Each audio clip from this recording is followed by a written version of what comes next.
Dear friends, I want to wish you a Shabbat Shalom, and this Shabbos we'll be reading the Torah portion of Chayei, and it's also a very important week as the international Kinus, the conference of all the Chabad Shluchim rabbis, is taking place at the headquarters of Chabad, where the Rabbi led Chabad for all the years of his leadership, 770 Eastern Parkway in the neighborhood of Crown Heights, New York. And it's very fascinating that in the story, in this week's portion of Avram trying to find a wife for his son Yitzchak after Sarah passed away, and he sends his trusted servant, right-hand person, Eliezer, to find a girl far away from their home in Israel. And he goes to Aram Naharayim. This is in the area of Iraq, Kurdistan, Turkey, in that region. And he doesn't know anybody there. And he's thinking to himself, how am I going to find the girl? How am I going to quickly decide who is the girl? And he made a test. When he came to the well after a long trip with his camels, he said, the girl who I will ask to please give me some water from their pitcher, I will also give my camels to drink. That is the person who will be the wife of my master's son, Yitzchak. And through divine providence, Rivka, at that moment, comes forth to the well, and he approaches Rivka and he asks her, can you give me a little bit to drink? I've had a long trip. And she said, sure. But I also see you have camels. I'd be happy to give you camels to drink as well. And at that moment, Eliezer knew this was the girl. He didn't even ask her her name, but he knew for sure from God this was it. And everything turned out great because it was Avram's niece, great niece. So Yitzchak married his first cousin. And together they built the first Jewish family. Now it's interesting, the litmus test that he made to find out if this is the right girl without knowing anything about her is because this is a true character trait of Abraham, was given down to every Jew, of charity, kindness, generosity, hospitality.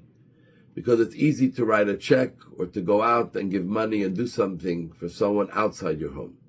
But to bring someone who is needy, someone who may not live up to your standards of cleanliness and of stature of where they are in life, but to bring them into your personal home, into your beautiful home, your dining room, sit around a meal together, an important meal, Shabbat meal, holiday meal.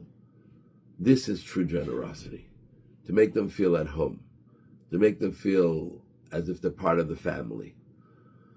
But here we see even more, not only about kindness and generosity, but Eliezer was looking for more. He was looking for someone who doesn't just respond when being asked, but someone who initiates and finds out, are you needing anything? I want to help you. So after he asks about some water and she realizes that he doesn't live there, then she goes and she says, what about your camels? And at that moment he knew that this was the person. And really this is the story of the over 6,000 shluchim of the Rabbi, ambassadors, in over 100 countries, who are serving the Jewish community day and night, and not waiting to be asked, Rabbi, I have a question, Rabbi, I have a need, but going out there and assessing what is the needs of this community, what are the needs of the people that I'm interacting with, and asking the questions and looking to help wherever they can, whether it's the things they need physically or things they need spiritually, mentally, socially, whatever it is.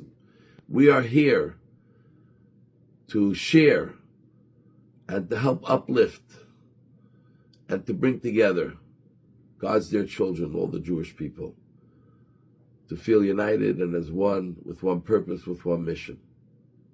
And this is why Rivka became the mother the second matriarch, the mother of the first Jewish family, the Jewish children.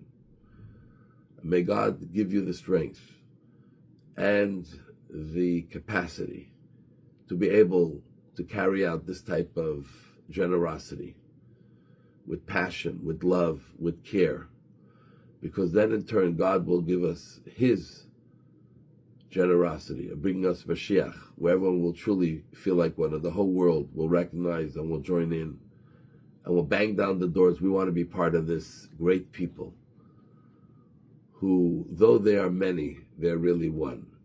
Though they're a nation, they're really a family. So I want to wish you Shabbat Shalom. God bless you. We love you all. I want you to tune in to the banquet that will be taking place on Sunday. Look on social media and our emails. Candlelighting time in Montreal, 4:07 p.m.